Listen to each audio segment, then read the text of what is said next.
এটা হলো অস্থায়ী জীবন, মরণের পরে জীবনটা হলো আসল জীবন। আমার ইন্তেকাল যেদিন হবে রে, আমি ইমাম শাফির ওসিয়াত, সাধারণ কোনো পানি দিয়ে গোসল দিবে না, আমার রেখে যাওয়া আহমদ ইবনে হাম্বলের জুব্বা ভিজানো পানি দিয়ে আমাকে গোসলটা দিয়ে দিবে। হযরত কি লাভ হবে আহমদ ইবনে হাম্বলের জুব্বা ভিজানো পানি দিয়ে গোসল দিলে?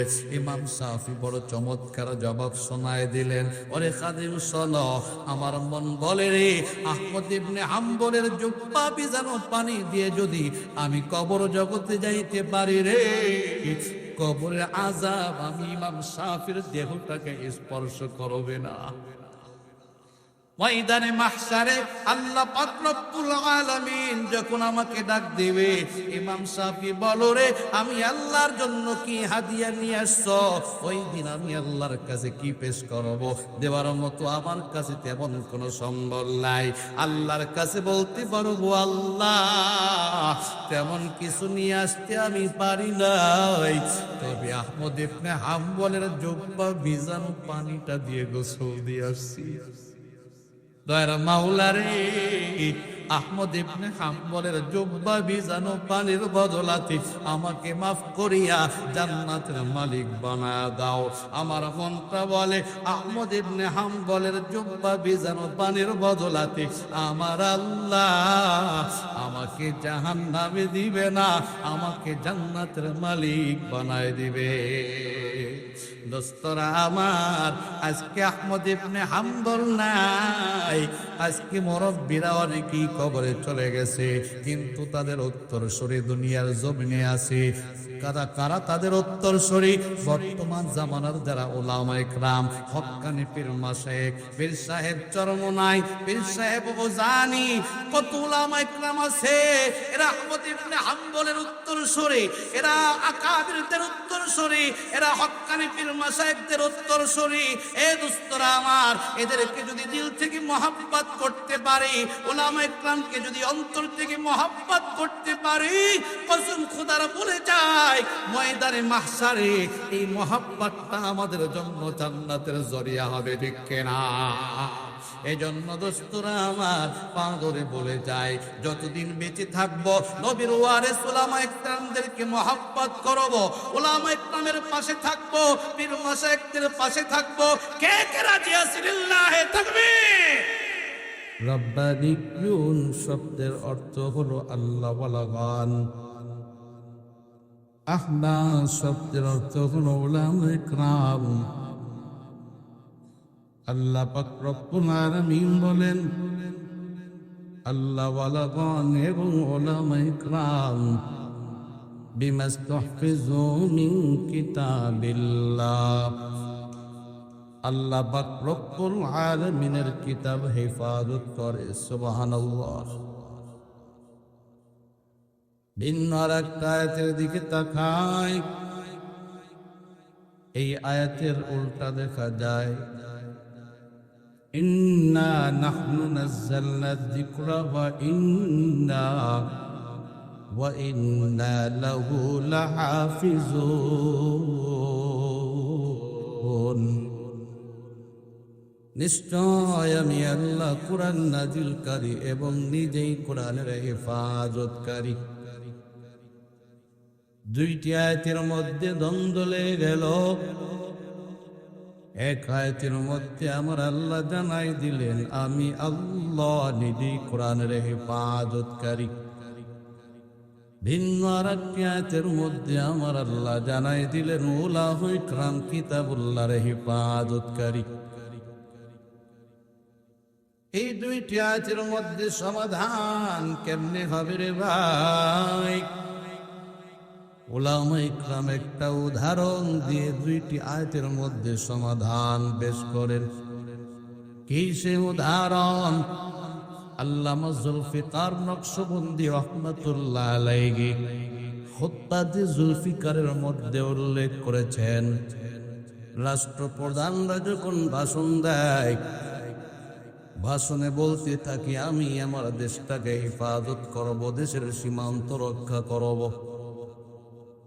ভাষণ দেওয়ার পর রাতের বেলায় দেখা যায় পাহারাদারের কাজ রাষ্ট্রপ্রধানরা করে না, ভিন্ন মানুষ পাহারাদারি করে।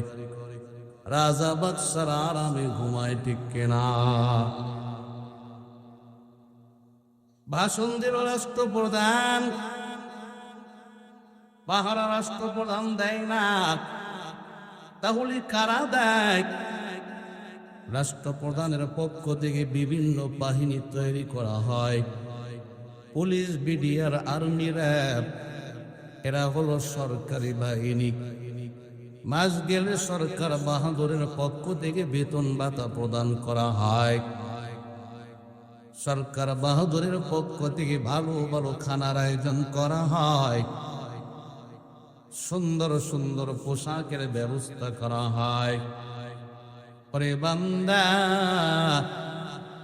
তুমি যদি অসুস্থ হও টাকা লাগবে না, সরকারি তুমি লোক যেহেতু সরকারের পক্ষ থেকে ফ্রি চিকিৎসা করা হবে। তুমি এখন থেকে সরকারি বাহিনী, সরকার বাহাদুরের কথা তুমি মানবা, সরকার বাহাদুরের কথা পালন করবা। সরকার বাহাদুর ঘোষণা দেওয়ার পর তাদেরকে পাহারাদারের কাজে লাগায়, ঠিক না বেঠি? একইভাবে আমার আল্লাহ এক আয়াতে ঘোষণা করলেন, আমি আল্লাহ নিজেই কোরআনের হেফাজতকারী। আমার আল্লাহ ঘোষণা দেওয়ার পর একটা বাহিনী তৈরি করলেন, যেই বাহিনীর মাধ্যমে কোরআনের পাহারাদারের দায়িত্ব নিবে, ইসলামের পাহারাদারের দায়িত্ব নিবেন। আমার আল্লাহর বাহিনী কারা? আল্লাহ পাক বলে, বান্দা, আমি আল্লাহর বাহিনী পুলিশ না, বিডিআর না, আর্মি না, র্যাব না, ইঞ্জিনিয়ার না, ডাক্তার না। ওয়াল আহবারু বিমাস্তাহফিজু মিন কিতাবিল্লাহ, আমি আল্লাহর বাহিনী হলো উলামায়ে কেরাম, যারা হাফেজ কোরআন, সিনার মধ্যে 30টি 12 কোরআন, এরা কোরআনের শব্দ, কোরআনের বর্ণ, কোরআনের আয়াতের হেফাজতকারী। তাম পৃথিবীর মধ্যে যত বড়ই বাদশা হোক না কেন, ক্ষমতাধর হোক না কেন, সে যদি বলে আল্লাহর কালাম রাখবো না, টাকার বলে, ক্ষমতার বলে, সম্পদের বলে দোকান থেকে কোরআনের কপি খরিদ করে সমুদ্রে ফেলায় দিতে পারে, আগুনে পোড়াই ফেলতে পারে, কসম আল্লাহর, আমার আল্লাহর কোরআন বন্ধ করতে পারবে না, ঠিক কিনা? কারণ আমার আল্লাহ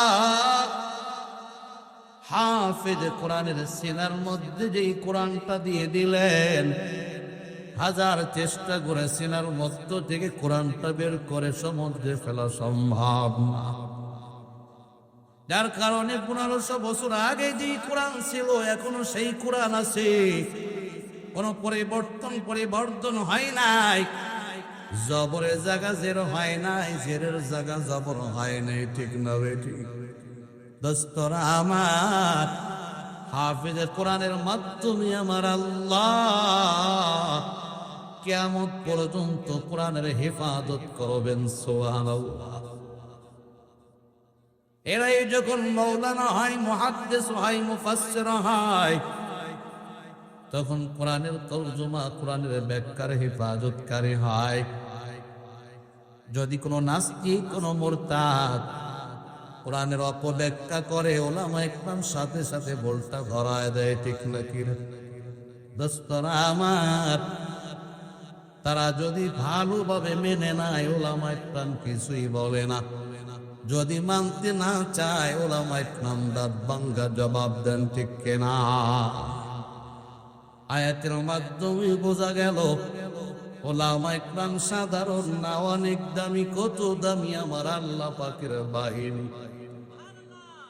قال النبي صلى الله عليه وسلم العلماء ورثة الأنبياء আল্লাহর নবী রাহমাতাল লিল আলামিন বলে উলামা ইকরাম আম্বিয়াদের ওয়ারিস। সুবহানাল্লাহ।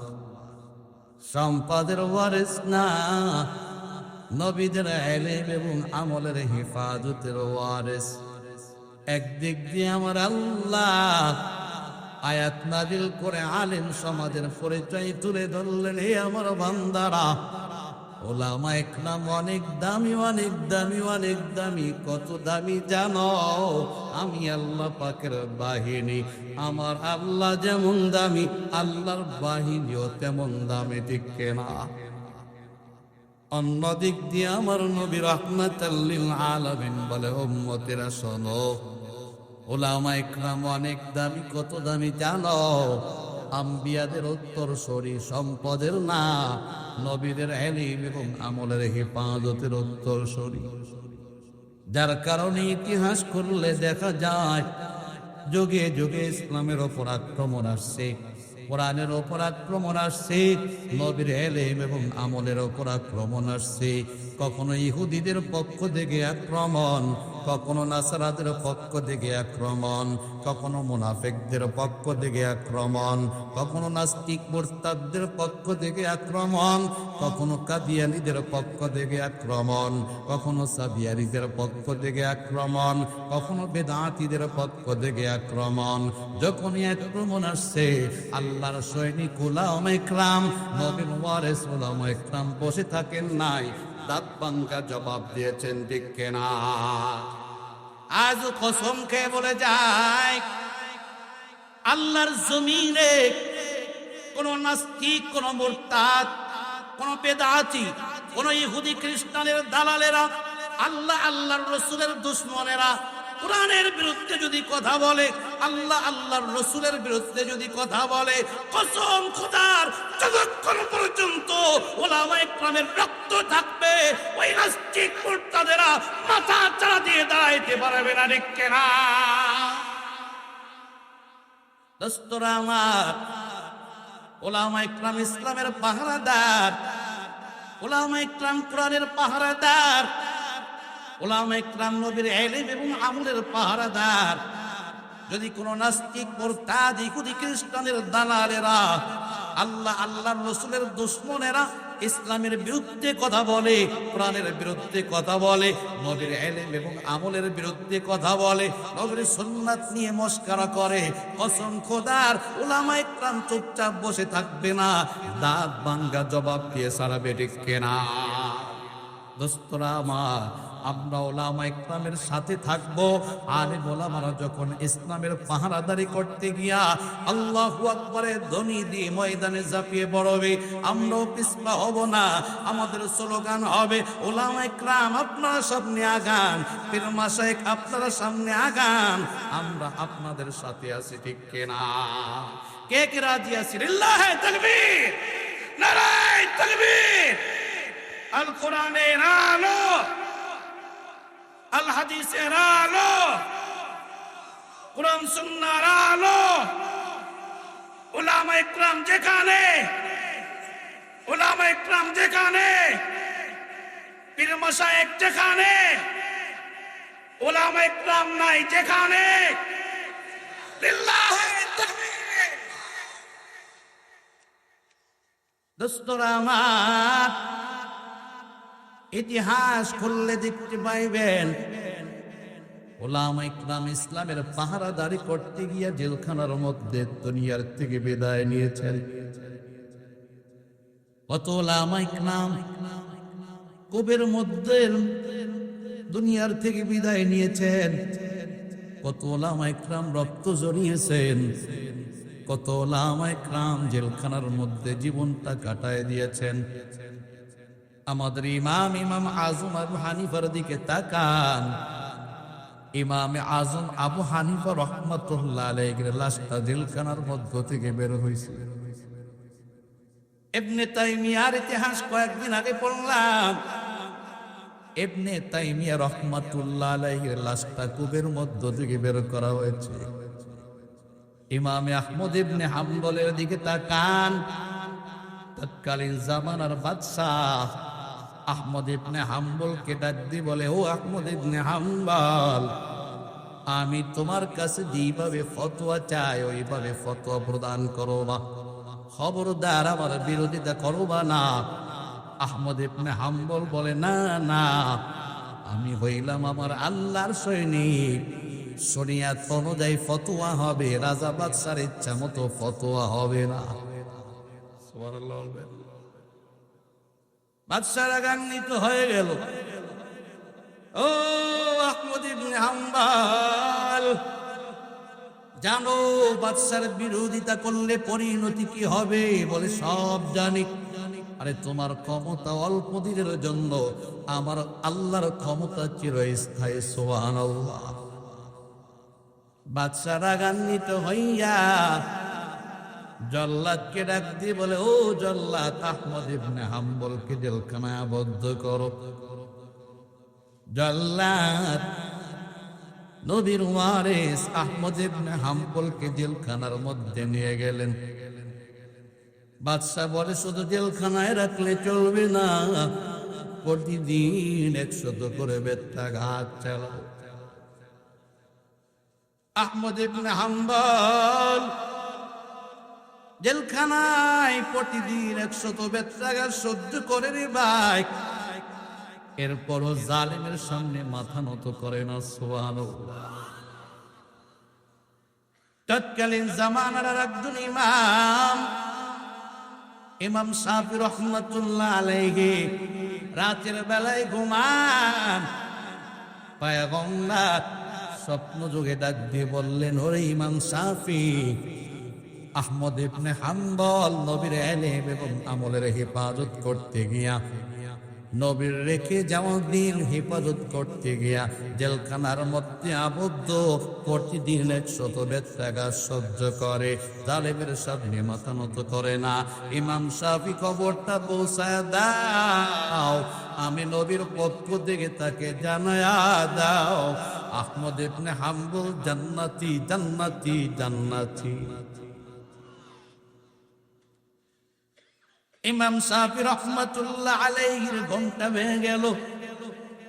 খাদেমকে ডাক দিয়ে বললেন, ওরে খাদেম, যাও, অমুক জেলখানার মধ্যে আহমদ ইবনে হাম্বল আবদ্ধ, প্রতিদিন 100 বেত্রাঘাত সহ্য করে, বেঈমানের সামনে মাথা নত করে না।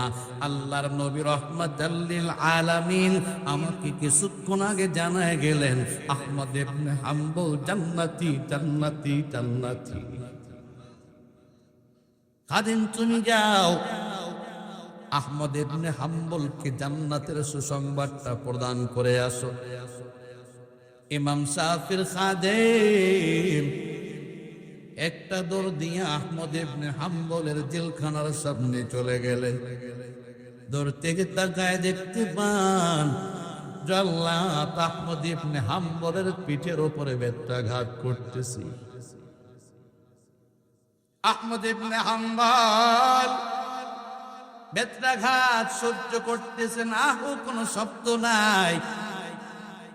ইমাম শাফির খাদেম তাকায় দেখে আর সহ্য করতে পারলেন না, চোখ দিয়ে পানি জরজর করে ফেলাইতে লাগলেন। হায়, ইসলামের পাহারাদারি করতে গিয়ে আহমদ ইবনে হাম্বল এইভাবে মাজলুমের শিকার। জল্লাদ বেত্রাঘাত করে চলে গেল। ইমাম শাফির খাদেম এক দৌড় দিয়ে আহমদ ইবনে হাম্বলের কাছে চলে গেলেন। ডাক দিয়ে বললেন, আহমদ ইবনে হাম্বল, ইসলামের পাহারাদারি করতে গিয়া, নবীর ইলম এবং আমলের পাহারাদারি করতে গিয়া জেলখানায় এত কষ্ট তুমি করতেছো, তোমার জন্য বড় সুসংবাদ নিয়ে আসছি। কিরে ভাই, কি বলো, আমার জন্য কি সুসংবাদটা নিয়ে আসলা? ইমাম শাফির খাদেম বলে, ও আহমদ ইবনে হাম্বল, আমার ইমাম শাফি রাতের বেলায় স্বপ্ন দেখেছেন, পয়গম্বর আপনাকে সুসংবাদ দিয়েছেন, আপনি আহমদ ইবনে হাম্বল জান্নাতি জান্নাতি জান্নাতি। আহমদ ইবনে হাম্বল কান্না আরম্ভ করে দিলেন। ইমাম শাফির খাদেম বলে, হযরত, এখন তো আপনার মুখে হাসি থাকবে, আপনি কেন কান্না করতেছেন? কারণ রাহমাতাল লিল আলামিন আপনাকে জান্নাতের সুসংবাদটা দিয়েছেন। এর চাইতে বড় সুসংবাদ আর কি চান? দোস্তরা আমার, কানটা লাগাই শুনবেন, দিল দিয়ে একটু চিন্তা করবেন। ওলামায়ে ইকরাম ইসলামের জন্য কত কুরবানি করে, ওলামায়ে ইকরাম কেমনে নবীর ইলম এবং আমলের পাহারাদারি করে, ওলামায়ে ইকরাম কিভাবে ইসলামের পাহারাদারি করে। আহমদ ইবনে হাম্বল ডাক দিয়ে বলে, ওরে ইমাম সাহেবের খাদেম শোনো, তুমি যখন জান্নাতের সুসংবাদটা প্রদান করলা, নবীর একটা সুন্নাতের কথা আমার স্মরণ হয়ে গেল, নবীর একটা আমলের কথা আমার স্মরণ হয়ে গেল। কি ভাই, কি আমল? বলে আমার নবীকে কোন উম্মত যদি সুসংবাদ প্রদান করতেন, নবী খুশি হইয়া নিজের পক্ষ থেকে তাকে একটা হাদিয়া প্রদান করতেন। ওরে ভাই, তুমি আমার কাছে জান্নাতের সুসংবাদটা নিয়ে আসলা, আমি আহমদ ইবনে হাম্বলের দায়িত্বে এসে গেল নবীর সুন্নাতটা জিন্দা করব, কোন একটা জিনিস তোমাকে হাদিয়া প্রদান করার মাধ্যমে। কিন্তু নারী ভাই না, দীর্ঘদিন জেলখানার মধ্যে থাকার কারণে আমি তাকায় দেখি আমার কাছে দেওয়ার মতো কিছুই নাই। দিলের মধ্যে ধাক্কা লেগে গেল, না জানি নবীর সুন্নাতটা ছুটে যায় কিনা রে, নবীর আদর্শ আমার থেকে ছুটে যায় কিনা। যে নবী হাদিস রেখে গিয়েছেন, আল উলামা ওয়ারাসাতুল আম্বিয়া, উলামায়ে ইকরাম হলেন আম্বিয়াদের ওয়ারিস, সম্পদের ওয়ারিস না, নবীদের ইলম এবং আমলের হেফাজতের ওয়ারিস। ওই নবীর একটা সুন্নাত ছুটে যাবে, আমার দিলের মধ্যে ধাক্কা লেগে গেল, সহ্য করতে পারছি না, যার কারণে চোখ দিয়ে পানি জর জর করে ফেলাইতে লাগলাম।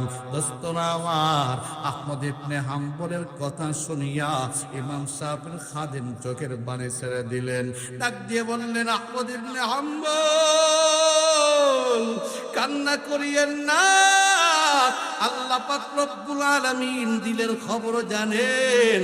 আপনার মনটা চায় নবীর আদর্শ বাস্তবায়ন করবেন, নবীর সুন্নাতটা জিন্দা করবেন, আপনি অপারগ, পারতেছেন না, আল্লাহ পাক আপনাকে পুরস্কৃত করবেন, কাজে আমাকে হাসি মুখে বিদায় করে দেন। আহমদ ইবনে হাম্বল বলে, ওরে ভাই দাঁড়াও, দেখি কোন ভাই নবীর সুন্নাতটা জিন্দা করা যায় কিনা, কোনোভাবে নবীর আদর্শটা জিন্দা করা যায় কিনা। আহমদ ইবনে হাম্বল যখন দেওয়ার মতো কিছুই পেলেন না, সর্বশেষ সম্বল নিজের গায়ের জুব্বাটা খোলা আরম্ভ করে দিলেন। ওরে ভাই দাঁড়াও, আমি আহমদ ইবনে হাম্বল নিজের গায়ের জুব্বাটা খুলে তোমাকে হাদিয়া দিয়া আমার নবীর আদর্শ বাস্তবায়ন করব। সুবহানাল্লাহ। আহমদ ইবনে হাম্বল এবার নিজের গায়ের জুব্বাটা খোলা আরম্ভ করে দিলেন। ইমাম সাহেবের খাদিম তাকায় দেখতে পেলেন আহমদ ইবনে হাম্বলের পিঠের চামড়াগুলো নষ্ট হয়ে গেছে, আহমদ ইবনে হাম্বলের পিঠের গোশতগুলো নষ্ট হয়ে গেছে, পুজ বের হইতেছে। প্রতিদিন 100 বেত্রাঘাত পড়তে পড়তে পিঠের করুন হালাত। ইমাম সাহেবের খাদিম কান্না করে আর বলে, ও আহমদ ইবনে হাম্বল, জুব্বাটা খোলা লাগবে না, প্রতিদিন এই জুব্বার উপরে 100 বেত্রাঘাত পড়ে রে, এরপরে আপনার পিঠের চামড়ার উপরে লাগে, এরপরে গোশতের মধ্যে লাগে। আজকে যদি জুব্বাটা হাদিয়া দেন, আগামীকাল জল্লাদ যখন বেত্রাঘাত করবে রে, আপনার পিঠে জুব্বা থাকবে না, সরাসরি পিঠের চামড়ার উপরে লাগবে। অন্য দিনের তুলনায় আপনার বেশি কষ্ট অনুভব হবে, কাজেই জুব্বা দেওয়া লাগবে না, আপনার গায়ে জুব্বাটা আপনি রেখে দেন। আহমদ ইবনে হাম্বল ডাক দিয়ে বলে, ওরে ইমাম সাহেবের খাদেম, আগামীকাল আমি আহমদ ইবনে হাম্বল সরাসরি বেত্রাঘাত সহ্য করতে রাজি রে, কিন্তু আমার নবীর সুন্নাত ছাড়তে আমি রাজি না। আমার নবী হাদিস দেখে গিয়েছেন, মান হাব্বা সুন্নতি ফাকাদ হাব্বানি ওয়া মান আহাব্বানি কানা মাই ফিল জান্নাহ। আমার যে উম্মত আমি নবীর সুন্নাতকে মহব্বত করবে, কেমন যেন আমি নবীকে মহব্বত করলো।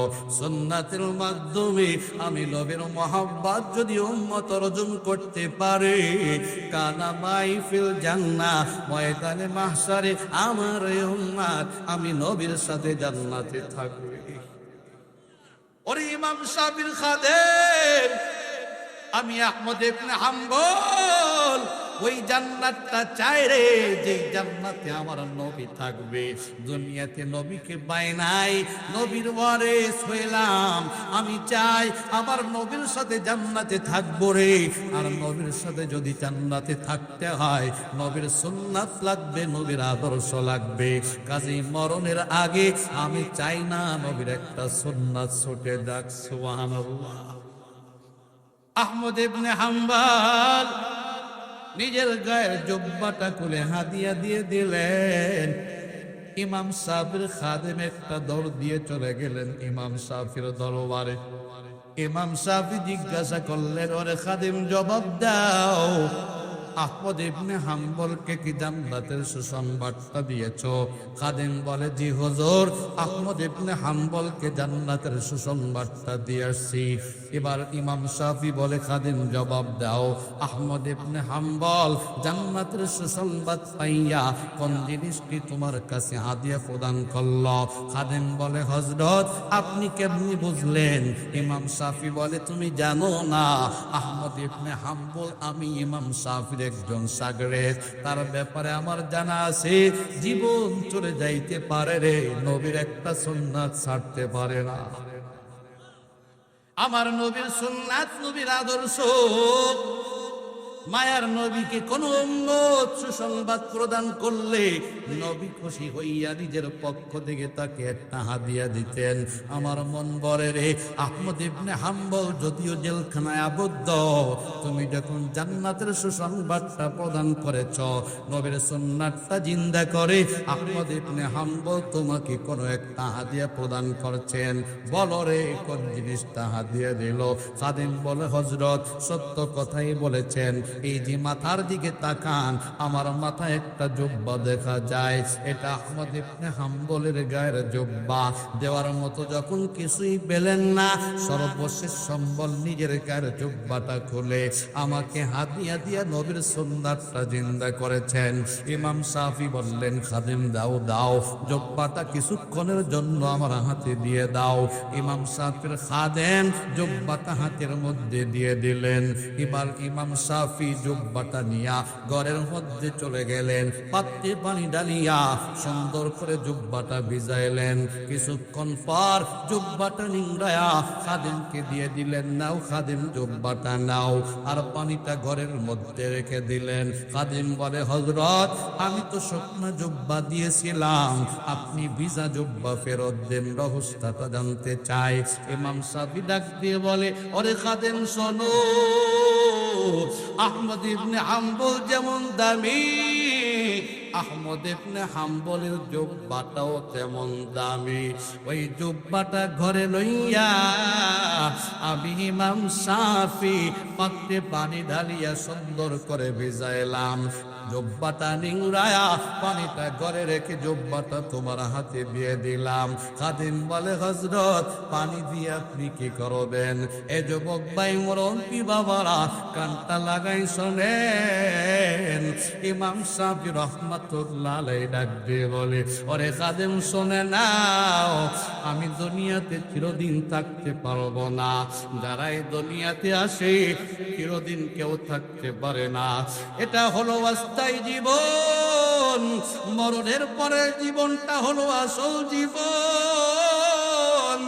আমার ইন্তেকাল যেদিন হবে রে, আমি ইমাম শাফির ওসিয়াত, সাধারণ কোনো পানি দিয়ে গোসল দিবে না, আমার রেখে যাওয়া আহমদ ইবনে হাম্বলের জুব্বা ভিজানো পানি দিয়ে আমাকে গোসলটা দিয়ে দিবে। হযরত কি লাভ হবে আহমদ ইবনে হাম্বলের জুব্বা ভিজানো পানি দিয়ে গোসল দিলে?